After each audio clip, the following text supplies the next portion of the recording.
La luna vela sobre el mundo moderno. Es el ojo de la noche, el fiel testigo de nuestra evolución. El espejo de nuestra historia plurimilenaria. Quizá por eso el hombre la ha observado siempre. Para contemplar su luz y tratar de comprender sus ciclos. Misteriosa y familiar, la luna no ha cesado de interrogar al hombre, inspirando su afán de saber.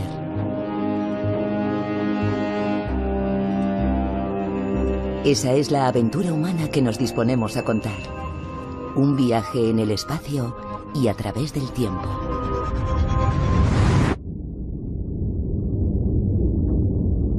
Secretos de la luna. Primera parte. A la luz de la luna.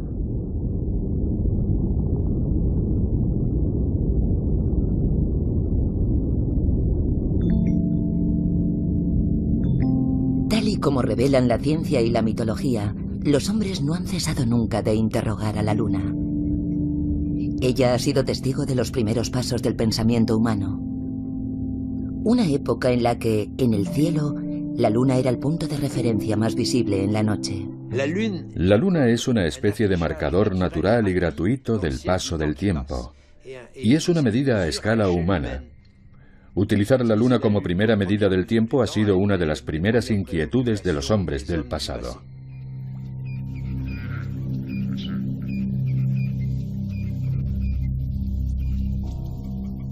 Para medir el tiempo, la primera evidencia que tenemos es el ciclo del día y la noche. Si hay sol es de día y si no es de noche. Y luego hay otro ciclo natural, el ciclo de las estaciones. Es el año.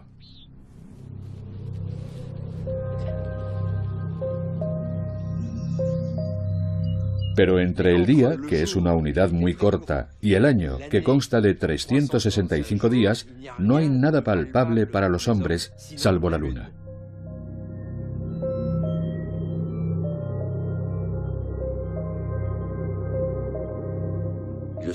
Evidentemente el Sol también gira, se oculta y renace, pero no cambia de forma ni desaparece durante 3 días. Es muy diferente, de algún modo es más banal. El astro más marcado por el cambio, por la evolución, es la luna, que nunca aparece bajo la misma forma. Y no cambia de una estación a otra, sino de una noche a otra. Se ha convertido en el astro que mejor mide no solo el paso del tiempo, sino el hecho de que el tiempo pasa, pero siempre es diferente. Podría decirse, nada nuevo bajo el sol, pero bajo la luna siempre pasa algo nuevo.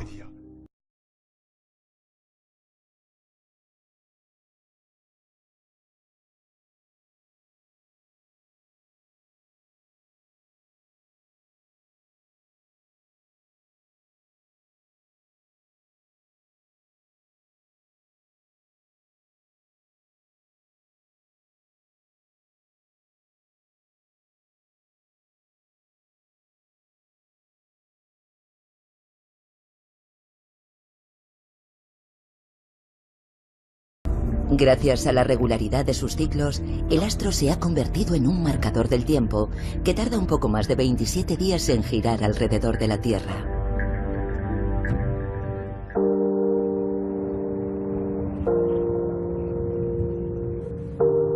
Los frescos de Lascaux son el testimonio de un tiempo en el que los hombres interpretaban la vida en la Tierra en relación con el cielo. Los primeros vestigios aparentes de una observación del cielo se encuentran en la cueva de Lascaux, o eso pensamos hoy, porque vemos una serie de puntos que parecen estrellas. Cerca de los toros parece que están representadas las Pléyades, y al lado del bellísimo caballo de Lascaux están las fases de la luna.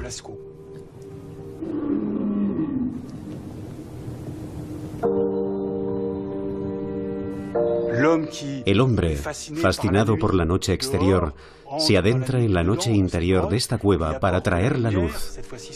En este caso no es la luz de la luna, sino su propia luz.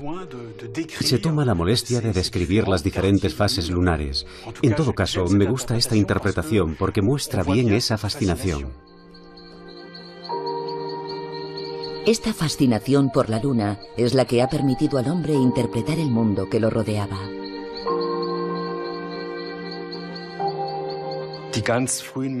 Hace mucho tiempo, los hombres no establecían ninguna relación entre las diferentes fases lunares. Solo veían un cuerpo celeste, que cada noche adoptaba una forma un poco diferente de la de la víspera. Y poco a poco los hombres comenzaron a establecer un paralelismo entre la luna y el sol.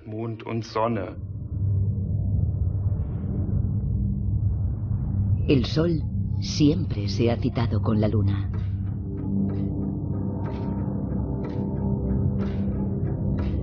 Forman una pareja inseparable que reina sobre el tiempo y la creación. El hombre siempre ha tratado de comprender sus ciclos respectivos, tal y como demuestra el monumento arqueológico de Stonehenge, que era a la vez un observatorio y un gigantesco calendario a cielo abierto.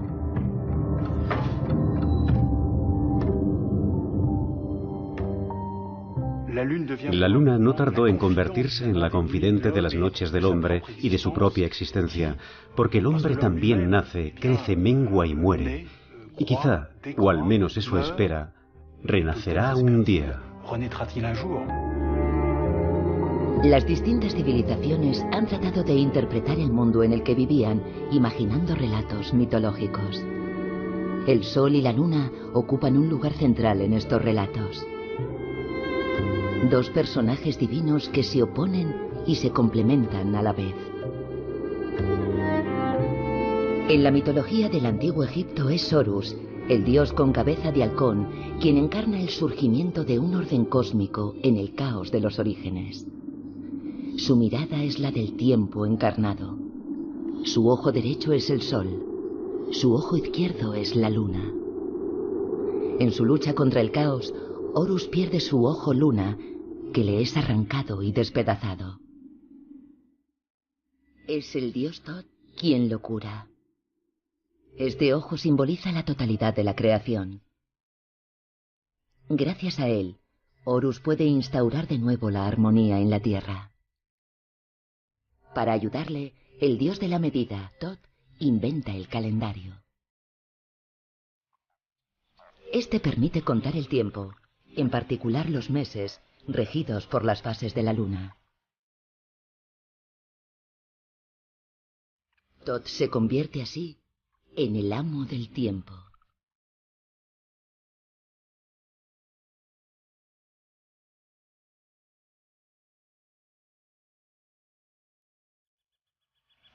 Hace 5000 años nacieron en Mesopotamia tres hechos culturales esenciales para la humanidad: una nueva agricultura, la astronomía y la escritura.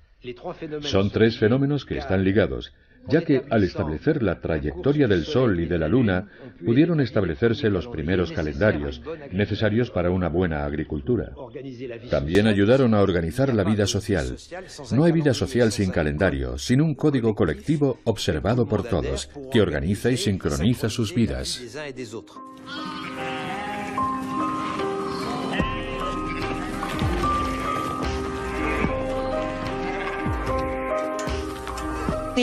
Evidentemente, los seres humanos repararon en el ciclo lunar, que se producía con regularidad, y tenían que poder determinar el tiempo, básicamente cuando se convirtieron en agricultores, porque a partir del momento en el que cultivas algo, tienes que saber cuándo sembrar y cuándo recolectar. Es decir, que hay que fijar un calendario. Y el medio más sencillo para tener puntos de referencia es fijarse en el firmamento, en las estrellas, en las constelaciones del cielo, para así disponer de unos puntos de referencia, unas fechas. Así fue como terminamos usando la luna para dividir el año en meses. Una de las etimologías que se atribuye a la luna es mens, de donde procede el término mes. Mientras el sol indica las estaciones a lo largo del año, la luna mide el paso de los días y los meses. Al tener 354 días, el año lunar es más corto que el año solar, por lo que observamos un desfase en las estaciones.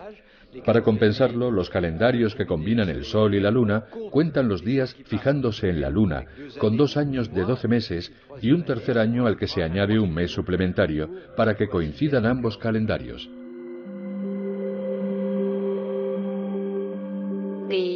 Las distintas civilizaciones se vieron obligadas a añadir lo que podríamos llamar un tiempo ajeno al tiempo lunar, un tiempo fuera del tiempo, y de esa forma reajustar el tiempo lunar, adaptar los meses lunares al año solar.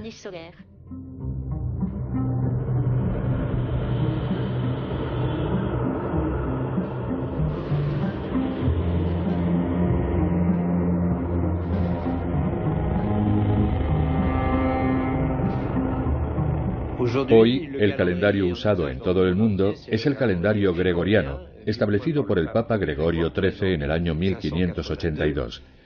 Independientemente de su religión, todos los pueblos de la Tierra, el mundo de los negocios y el mundo de las telecomunicaciones han adoptado este calendario, que es un calendario solar. Durante milenios, el hombre ha sincronizado sus actividades con el movimiento de los astros. Comprendió muy rápidamente que la naturaleza vivía al ritmo de la luna y que ésta era un fiel reflejo de la vida biológica. La relación entre la luna y el movimiento de las aguas es la que mejor ilustra el sincronismo entre la naturaleza y el astro lunar. La luna anima los ritmos de la vida en su relación con la fertilidad.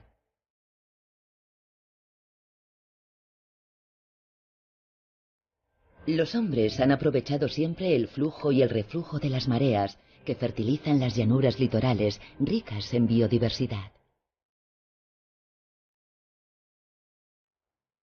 En la naturaleza observamos que los animales usan los puntos de referencia de su entorno. No hace falta que la luna afecte directamente al comportamiento de los animales. Ellos pueden usar la información que les proporciona la luna o el efecto que ejerce sobre su entorno, como las mareas o la modificación de las corrientes y la luminosidad. Hay muchos organismos marinos que sincronizan su reproducción con el vaivén de las mareas.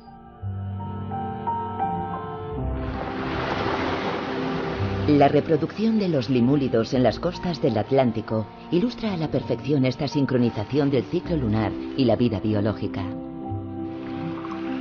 Movidos por su reloj interno, estos artrópodos prehistóricos aprovechan las grandes mareas para venir a aparearse y depositar sus huevos bajo la mirada protectora de la luna.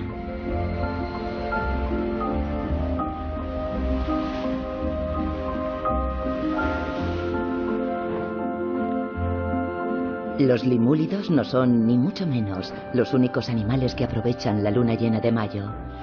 El correlimos común, un ave migratoria que recorre miles de kilómetros, tampoco falta nunca a la cita. Bajo la influencia de la luna, participa en un verdadero banquete, atiborrándose de este maná a cielo abierto.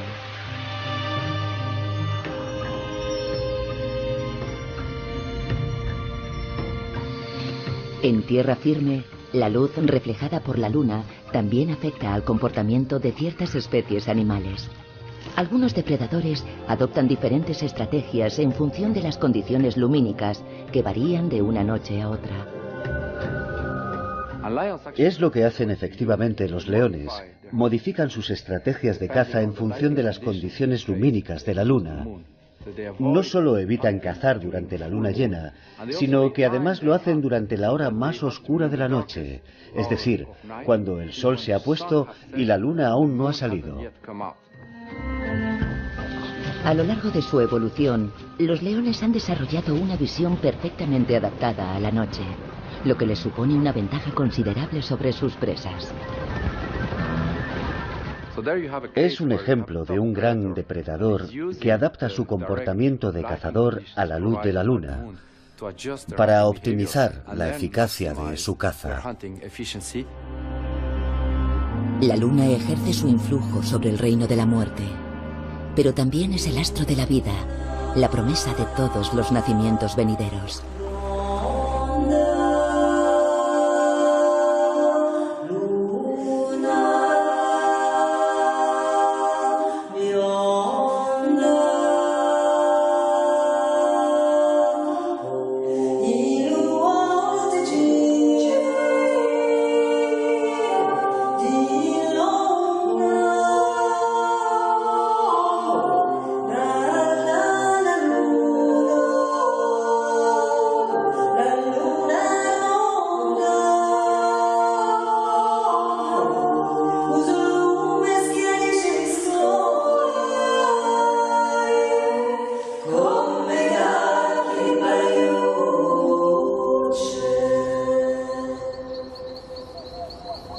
El ser humano forma parte de la naturaleza y no puede escapar de la influencia de la luna. La invoca para que le sea favorable, ya que le atribuye numerosos poderes. La luna puede ser masculina o femenina, con lo que siempre tenderá a inspirar mitos, historias y leyendas de toda clase, que nos hablan de la relación de la luna con los hombres, con las mujeres o con los otros astros. En el caso de la luna, siempre son relaciones ligadas a la sexualidad. Todas las culturas, fueran de donde fueran, se dieron cuenta de que la luna era redonda, que menguaba, engordaba, desaparecía, vamos, que nunca era la misma, igual que una mujer embarazada. Además, el ciclo femenino dura cerca de 28 días. Y el ciclo lunar también consta de 28 días. Por ello, la luna, fuera cual fuera su sexo, se asoció rápidamente con la fertilidad, con la fecundidad, con las relaciones entre hombres y mujeres y con el amor en el sentido más amplio. No hay prácticamente ninguna sociedad que no haya usado la luna como símbolo, como algo dotado de un significado, y que no haya creado todo un simbolismo para explicar la luna.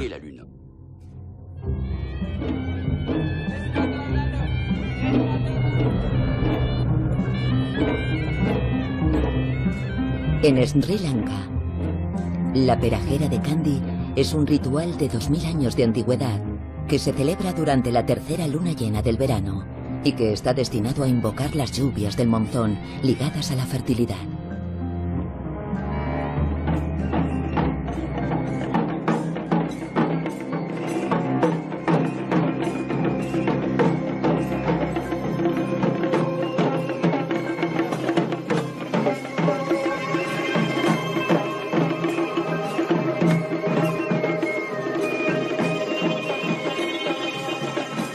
La perajera es una de las grandes celebraciones budistas. A lo largo de la ceremonia, una reliquia de un diente de Buda se presenta a los creyentes en una torrecilla, a lomos de un elefante macho.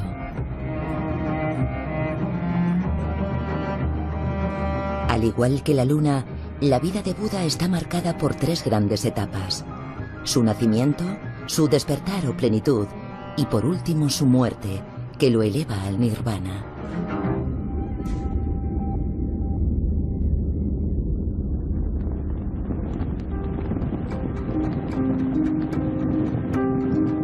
Delante de los templos budistas, una piedra en forma de media luna recuerda a los feligreses la importancia del astro. A través de sus ciclos, la luna es un espejo de las transformaciones. Nos enseña a renovarnos sin cesar, a cambiar de forma, para atravesar una muerte aparente antes de renacer. Lo real siempre es trascendente, nunca conocemos la realidad de las cosas. El sentido del mundo siempre se nos escapa. Tratamos de leerlo, de descifrarlo con diferentes códigos. La ciencia es uno de esos códigos, al igual que la poesía o la mitología. La mitología, en el sentido más profundo del término, no consiste en contar cuentos chinos, ya sea a la luz de la luna o bajo el sol, a la sombra, sino en buscar una respuesta a la cuestión del origen de las cosas. ¿De dónde vengo? ¿El porqué de mi existencia sobre la Tierra? ¿Cuál es su finalidad y su destino? Los astros no son el origen de la mitología, pero desde que ésta existe han formado parte de ella. El hombre ha reflexionado sobre los astros, igual que lo ha hecho sobre los animales, las plantas o las relaciones sociales. Todas esas cosas dan pie a un discurso. En la antigua Mesopotamia, el dios Sin ocupa un lugar destacado.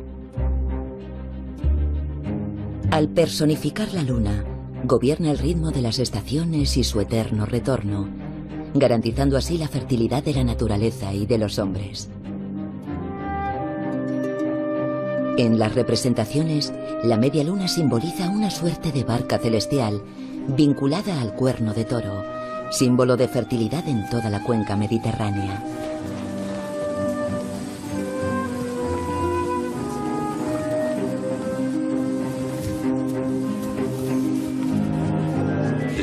Los árabes del primer milenio antes de nuestra era dependían mucho de Mesopotamia. En Mesopotamia había un culto lunar, el culto del dios Sin, al que adoraban sobre todo en Ur, en el sur de Mesopotamia.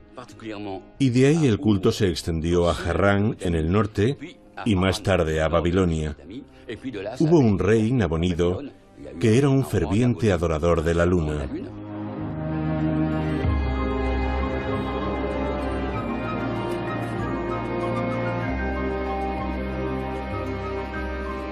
Los árabes estaban en contacto con los mesopotámicos que adoraban a la luna y terminaron adoptándola.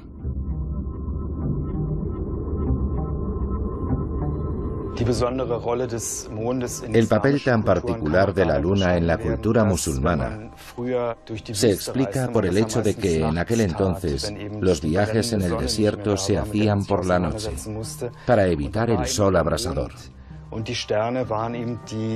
La luna y las estrellas eran guías luminosas, lo que justifica el fuerte simbolismo de la luna en el Islam.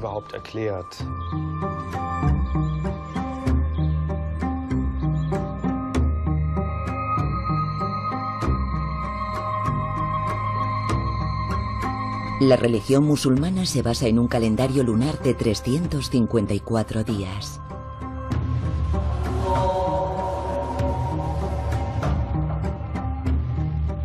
Año tras año, observamos que el Ramadán tiene lugar 11 días antes, puesto que el año lunar tiene 11 días menos.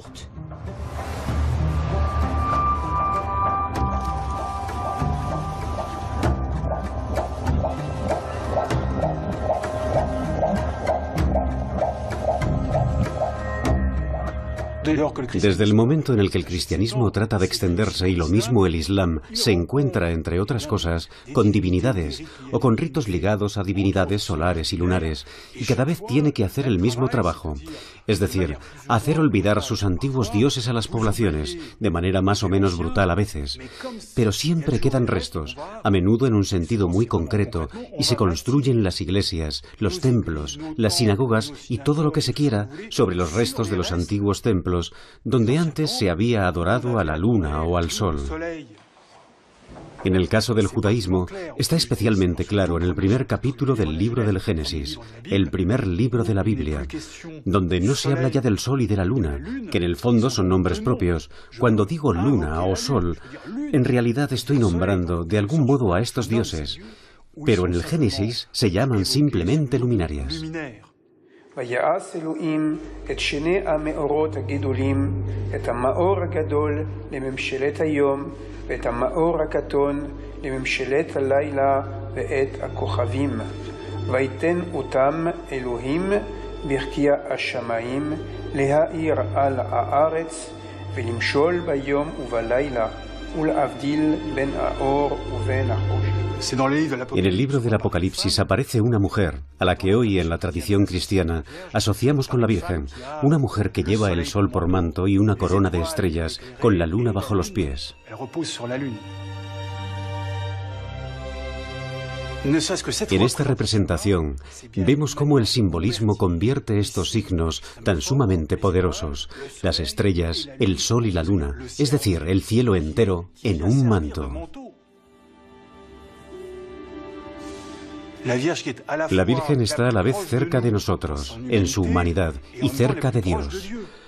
O sea que ocupa el mismo lugar que la luna en la astronomía, o mejor dicho, en la astronomía simbólica.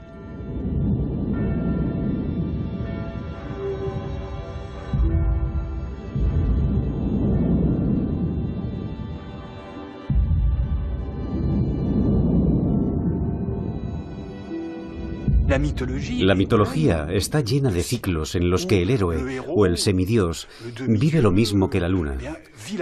Lo vemos nacer, lo vemos realizar sus proezas, lo vemos morir y en algunos casos, al cabo de 3 días, como por casualidad, renace o resucita. En el caso del cristianismo, son los 3 días que pasó Cristo en la tumba.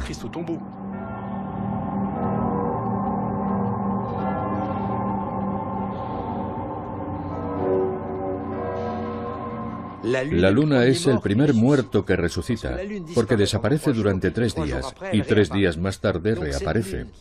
La luna está en la frontera entre los dos mundos, participa a la vez del mundo de la Tierra, donde las cosas nacen, viven y mueren, y del mundo celestial, que es eterno. De ahí la idea de renacimiento y resurrección.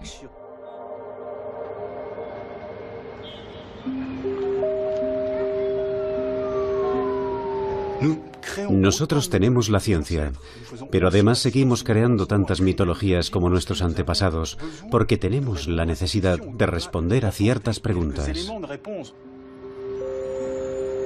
A lo largo de los siglos, los relatos mitológicos sobre la luna han sido deformados por el hombre. Poco a poco se han impuesto las creencias más diversas que han acabado fomentando las supersticiones más delirantes. Hay una creencia que sigue estando muy extendida, y es que durante la luna llena se producen más nacimientos. Desde el punto de vista científico es totalmente falso. Se dice que hay más nacimientos a causa de todas esas viejas tradiciones, esos viejos mitos que asocian la luna con la fertilidad, sobre todo en el mundo occidental, donde tenemos una antigua diosa pagana que protegía los nacimientos. En numerosas tradiciones, la mujer está asociada a los poderes de la luna. Pero estos poderes mágicos son unas veces benéficos y otras maléficos. Del mismo modo en que la luna, con su doble rostro, luminoso y oscuro, puede ser mensajera de la vida o de la muerte. La bruja es la principal encarnación de su cara oscura. Originalmente, en el mundo antiguo, la bruja era una mujer con acceso al saber, una mujer que conocía las cosas, que ayudaba a las mujeres más jóvenes, que les explicaba la sexualidad, y también, el día en el que daban a luz, las ayudaba en el parto. En la Edad Media se las marginaba. En ese momento aparece la idea de que las brujas solo salen por la noche. Se las representa cabalgando sobre una escoba, en las noches de luna llena, dirigiéndose a los aquelarres. La bruja era una figura asociada al diablo.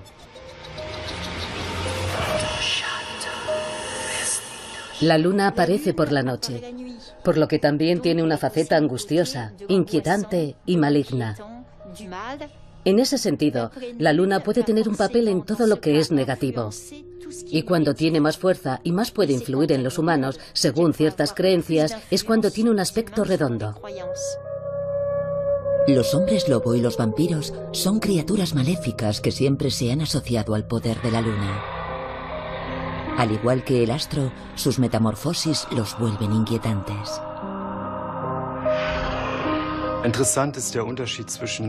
Es interesante la diferencia entre la cualidad de la luz del sol y la de la luna. Por un lado, la luz del sol nos muestra un mundo de contornos claros y colores luminosos. Por otro lado, la luz de la luna nos deja ver un mundo mucho más oscuro, a base de degradados de grises.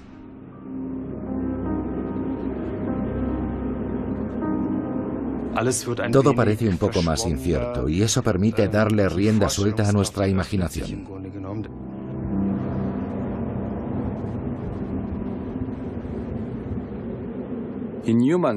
Los humanos pueden imaginarse fácilmente una imagen o un modelo basándose en sencillas observaciones y establecer una relación de causa-efecto donde en realidad no hay nada. Así que, cuando emprendemos una investigación científica sobre los efectos de la Luna, hemos de diferenciar entre las anécdotas, las interacciones y los efectos reales. Los efectos reales existen, pero quizá no son tan fuertes como pensamos. Por ejemplo, la idea de que la Luna tiene un efecto importante en las plantas suele ser aceptada por todos, pero nunca se ha demostrado científicamente. No quiere decir que la Luna no tenga ningún efecto, sino que su efecto es más débil. Nos podemos preguntar, por lo tanto, en qué medida la mitología tiene un fundamento científico, en qué medida es un fenómeno cultural o un mito fundado en un conocimiento sin ninguna base científica.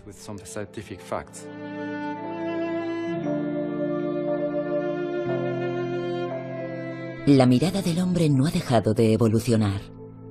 La luna ha sido una fuente de inspiración tanto para la ciencia como para los mitos y las creencias. En sus orígenes, el ser humano es astrólogo o astrónomo. Lo podemos llamar como queramos, pero en todo caso se dedicaba a observar el cielo. Algunos se especializarán en ello. Sea cual sea el uso que hagan de sus observaciones, se dedican a observar, medir, escribir, memorizar, para así, poco a poco, ir descubriendo un orden, una regularidad, y predecir lo que sucederá mañana, pasado mañana, y a veces incluso más allá, en esa bóveda celeste a la que dotan de un carácter cósmico. Una de las finalidades de la astronomía, desde la antigüedad hasta el Renacimiento, es la elaboración de horóscopos para predecir el futuro de los poderosos y de los emperadores en particular, a través de la posición de los astros. Numerosas representaciones del cielo muestran los planetas y la luna bogando a través de las 12 constelaciones asociadas a los signos del zodíaco. Para elaborar un horóscopo hay que establecer el movimiento de los planetas, lo que implica hacer observaciones, construir instrumentos astronómicos y elaborar teorías para poder resolver las ecuaciones que permiten deducir una posición. La astrología sirvió de fundamento para la ciencia astronómica. Los reyes de Babilonia utilizaron los primeros horóscopos para decidir sobre las guerras y otros acontecimientos. El astrónomo que creó los fundamentos de la astrología fue Ptolomeo. Él escribió su tratado de astronomía, el Almagesto, pero también tratados de geografía, de óptica y de muchas otras cosas. Hipótesis planetarias, las primeras tablas astronómicas manuales, pero además escribió el Quadripartitum, que es la Biblia de los astrólogos, ya que plantea una interdependencia entre el cielo bajo el que nacimos y nuestro futuro.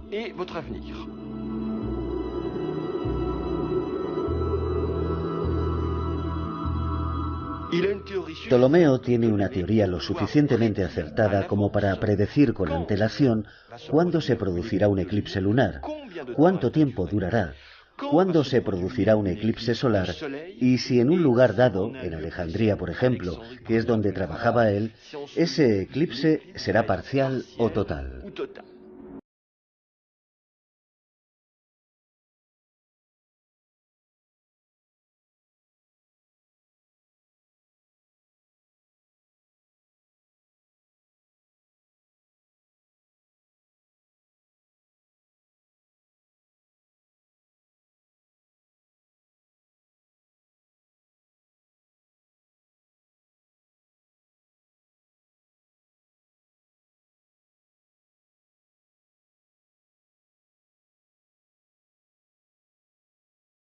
A oscuras durante un breve instante, 7 minutos a lo sumo. Los que no tenían conocimientos astronómicos vivían los eclipses como catástrofes absolutas, como la inminencia del temido apocalipsis. Pongamos que alguien es capaz de decir, mañana voy a hacer desaparecer el sol, y al día siguiente el sol desaparece, tal como había predicho el que lo había anunciado. Aquí tenemos un buen ejemplo de la relación entre saber y poder. Un saber que permite predecir la realidad, y de esta forma asentar un poder.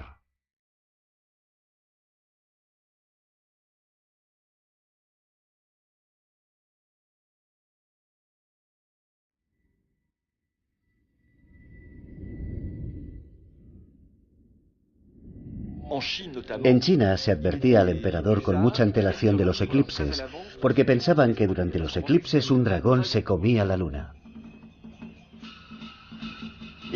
Era imprescindible tocar unos tambores por todo el país para ahuyentar al dragón. Y había dos astrónomos, llamados Yi y O, que estaban al servicio del emperador.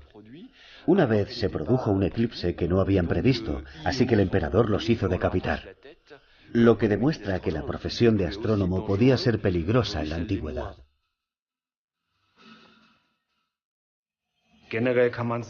Los eclipses solares y lunares siempre han sido acontecimientos difíciles de explicar para los hombres.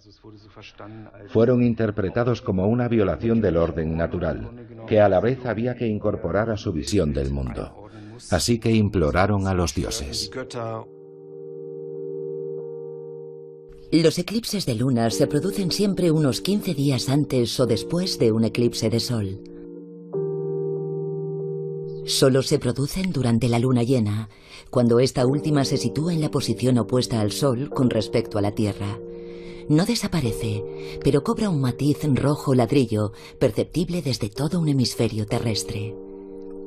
Para nuestros antepasados, este matiz rojo ladrillo podía corresponderse con un momento tan aterrador como un eclipse de sol. Pero para los astrónomos de la antigüedad, era un espectáculo que representaba una ocasión única de observar algo.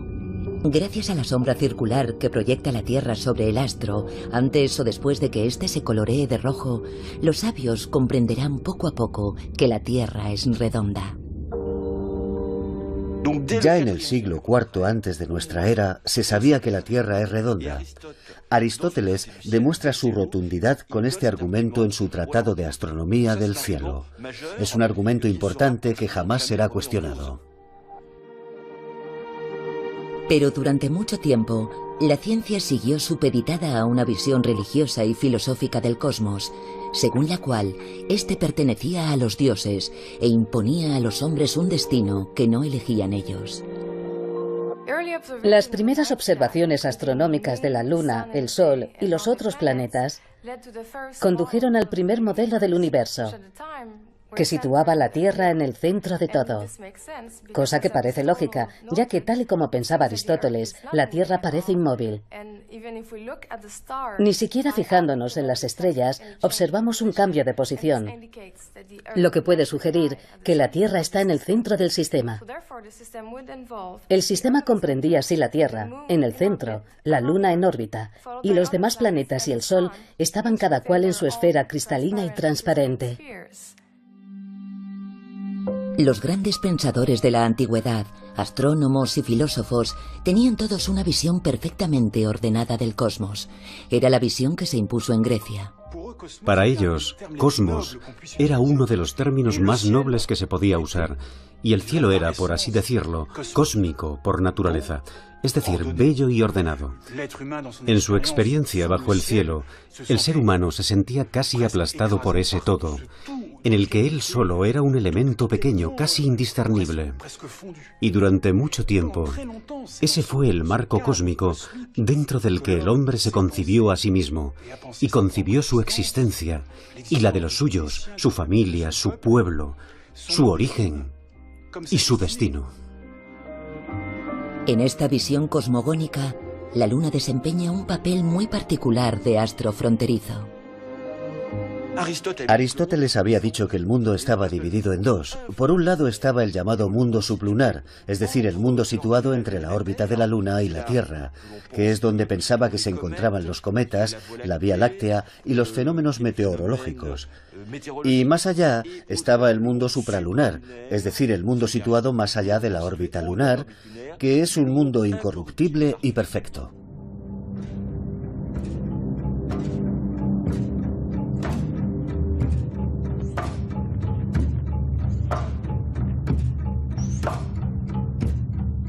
A finales del siglo VII, el Islam entra en su edad dorada, una época propicia para el desarrollo del arte y la ciencia, durante la cual los astrónomos árabes y persas aportarán una serie de mejoras considerables a la ciencia astronómica fundada por los griegos.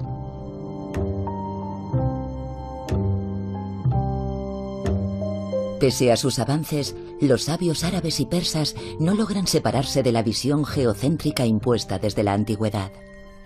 Siguen presos de la astronomía geocéntrica. La Tierra sigue estando en el centro de todo, todo gira a su alrededor. Y hay una especie de amontonamiento de astros en un universo compuesto de capas con unas esferas que rodean la Tierra y que sostienen los planetas. De hecho, en la antigüedad, en la Edad Media y en el Renacimiento, nadie se pronuncia sobre la llamada quinta esencia, sobre la estructura de esas esferas cristalinas. ¿De qué están hechas? ¿Cuál es el motor que hace que los planetas se muevan alrededor de la Tierra? Hasta entonces, las observaciones se hacían a simple vista. Pero ello no impedía a los astrónomos realizar mediciones muy precisas con distintos instrumentos que les permitían determinar la posición de los astros.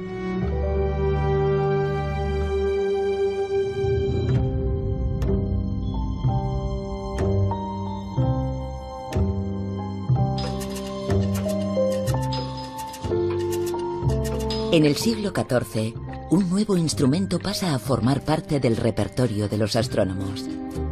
El reloj mecánico, que permite calcular con mayor precisión el tiempo que tardan en desplazarse la Luna y los astros.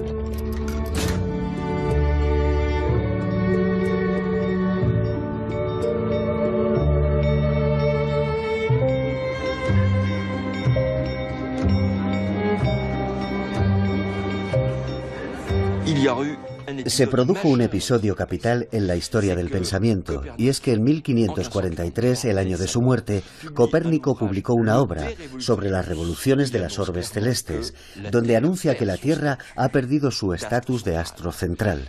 Es el nacimiento del heliocentrismo, es decir, que para Copérnico la Tierra y los planetas giran alrededor del Sol. Es una verdadera revolución, porque el antiguo concepto de cosmos se viene abajo. Ahora observamos el cielo, ya no observamos el cosmos. Ya en esa época el hombre pensó, un día navegaremos por el cielo, igual que hoy navegamos por los mares. Estamos en el siglo XVII y descubrimos el mundo navegando por el mar. Aquello ya tenía una dimensión un poco sacrílega. En el siglo XVII, la astronomía está escribiendo un nuevo capítulo de la historia del ser humano. La frontera entre el cosmos y la Tierra era la Luna, hasta que los astrónomos apuntaron los primeros telescopios al firmamento. Es inevitable pensar en Galileo, y en una fecha, el 30 de noviembre de 1609, gran fecha. Galileo apunta su telescopio al cielo. ¿Y qué es lo que se encuentra? La Luna, por supuesto, porque es el astro más fácil de observar. Y se adentra en esta especie de guardia fronterizo del cosmos que es la Luna, y observa que parece tener montañas, colinas y desfiladeros, pero va más allá, porque desde la Luna viaja con su telescopio hasta Júpiter, y ve que alrededor de Júpiter hay unas lunas.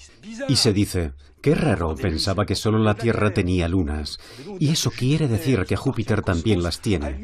A partir de la observación astronómica de la Luna, de nuestra Luna, una cosa lo llevó a la otra, y el concepto de cosmos acabó hecho añicos.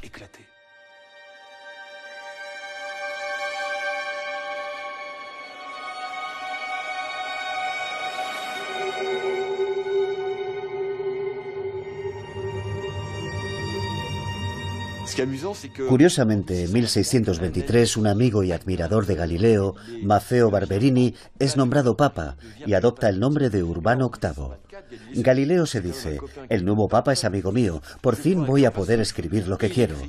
Y en 1632 escribe una obra muy importante, Diálogos sobre los dos máximos sistemas del mundo. En esta obra, Galileo defiende sus ideas copernicanas, es decir, parte de la base de que los planetas giran alrededor del Sol. Obviamente lo paga muy caro. Lo convocan en Roma, la Inquisición lo somete a un juicio sonado y se ve condenado a acabar sus días en arresto domiciliario. Se puede ver ese juicio como un símbolo de la lucha entre la fe y la ciencia, que de hecho no acaba ahí. La Iglesia no admite que la Tierra gira alrededor del Sol hasta el siglo XIX. Si bien la primera observación de la Luna se atribuye a Galileo, fue su contemporáneo, Kepler, quien aportó la contribución más importante a la revolución copernicana, las leyes sobre el movimiento elíptico de los planetas. La principal observación que condujo a Kepler a desarrollar su sistema elíptico fue la de la Luna y su órbita, que a veces es más rápida y otras más lenta, en base al movimiento aparente de la Luna alrededor de la Tierra. Kepler se dio cuenta de que las observaciones se correspondían mucho mejor con unas órbitas elípticas, Y si se combinaba esto con el sistema copernicano, en el que el Sol ocupaba el centro, se obtenía una reproducción mucho más exacta de las observaciones.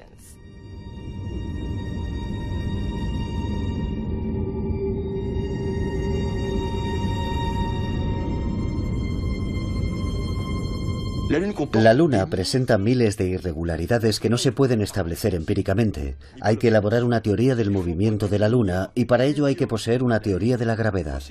Esto no fue posible hasta que Newton publicó los principios matemáticos de la filosofía natural, donde aborda el movimiento de la Luna.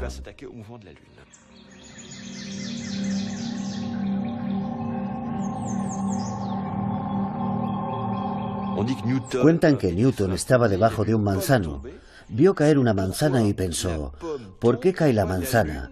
Y la luna, porque estaba viendo la luna en pleno día, ¿por qué no cae la luna? Newton se preguntó cuál era el vínculo entre la Luna y la Tierra. Tenía que haber una fuerza que ligara la Luna a la Tierra, lo que llamamos fuerza gravitatoria. Debido a su masa, la Tierra la arrastra hacia ella, pero como la Luna gira, tiende a querer ser eyectada como por efecto de una fuerza centrífuga. O sea que se produce un equilibrio entre la fuerza centrífuga, que tiende a eyectar la Luna de su órbita, y la fuerza de la gravedad, que la atrae hacia la Tierra.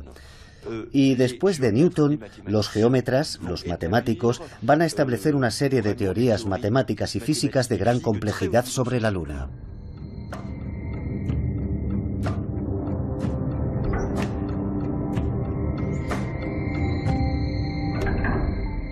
En sus escritos, Newton explica que vemos la misma cara de la Luna porque tarda 27 días y 8 horas en girar alrededor de la Tierra, y otros 27 días y 8 horas en girar sobre su propio eje.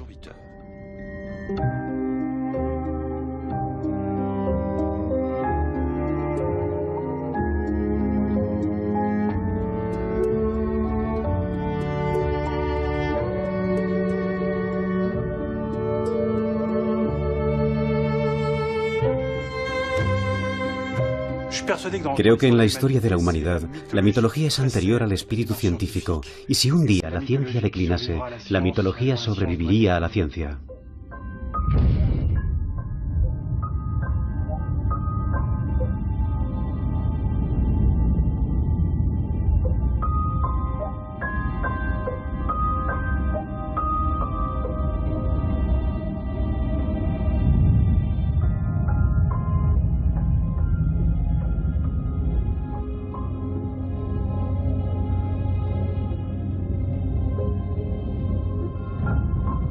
Los miembros de la tripulación del Apolo 8 tenemos un mensaje que queremos transmitir a todos los habitantes de la Tierra.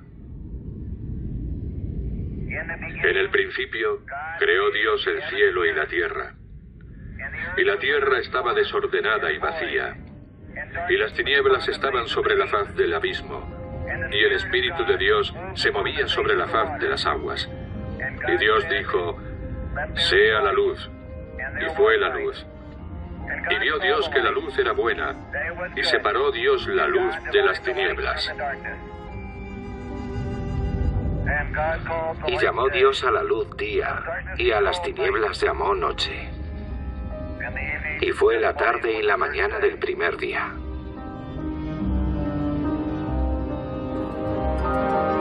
Para la Luna. Ella ha sido testigo de los primeros pasos del pensamiento humano. Una época en la que, en el cielo, la Luna era el punto de referencia más visible en la noche. La Luna es una especie de marcador natural y gratuito del paso del tiempo. Y es una medida a escala humana. Utilizar la Luna como primera medida del tiempo ha sido una de las primeras inquietudes de los hombres del pasado.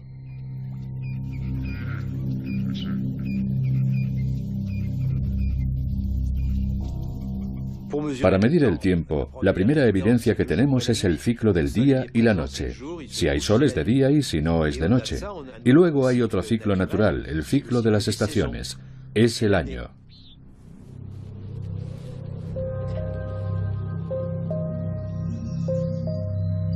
Pero entre el día, que es una unidad muy corta, y el año, que consta de 365 días, no hay nada palpable para los hombres, salvo la Luna.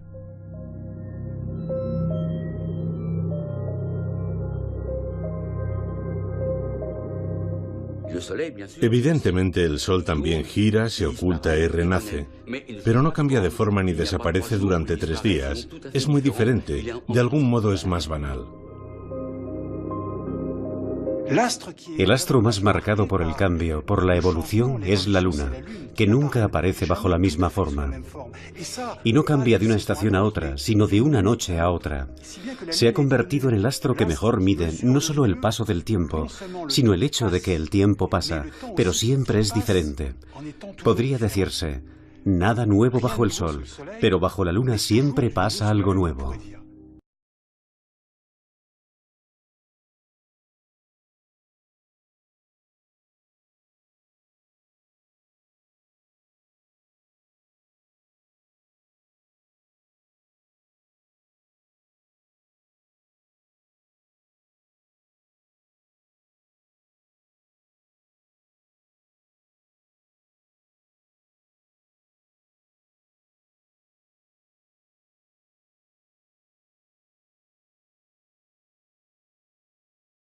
Gracias a la regularidad de sus ciclos, el astro se ha convertido en un marcador del tiempo que tarda un poco más de 27 días en girar alrededor de la Tierra.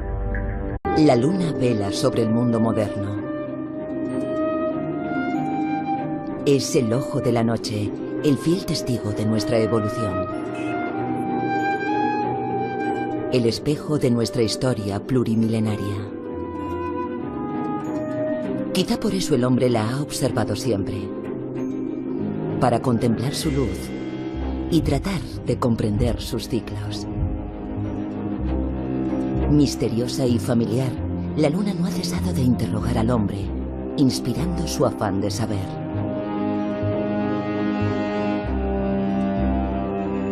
Esa es la aventura humana que nos disponemos a contar.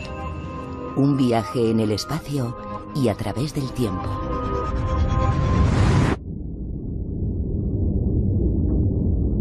Secretos de la Luna. Primera parte. A la luz de la Luna.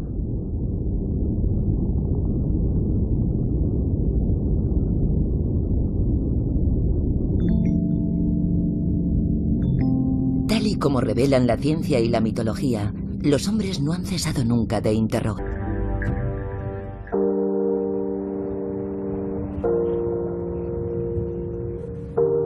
Los frescos de Lascaux son el testimonio de un tiempo en el que los hombres interpretaban la vida en la Tierra en relación con el cielo. Los primeros vestigios aparentes de una observación del cielo se encuentran en la cueva de Lascaux, o eso pensamos hoy, porque vemos una serie de puntos que parecen estrellas. Cerca de los toros parece que están representadas las Pléyades, y al lado del bellísimo caballo de Lascaux están las fases de la Luna.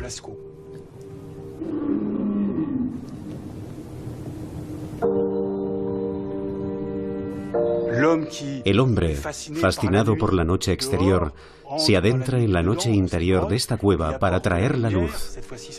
En este caso no es la luz de la luna, sino su propia luz. Y se toma la molestia de describir las diferentes fases lunares. En todo caso, me gusta esta interpretación porque muestra bien esa fascinación. Esta fascinación por la luna es la que ha permitido al hombre interpretar el mundo que lo rodeaba.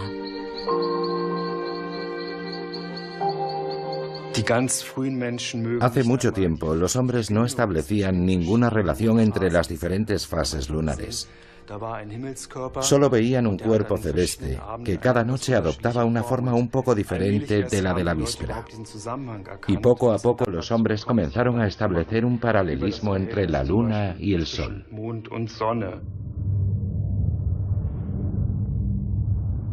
El sol siempre se ha citado con la luna.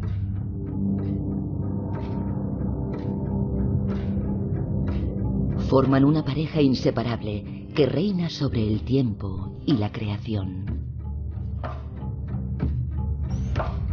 El hombre siempre ha tratado de comprender sus ciclos respectivos, tal y como demuestra el monumento arqueológico de Stonehenge, que era a la vez un observatorio y un gigantesco calendario a cielo abierto.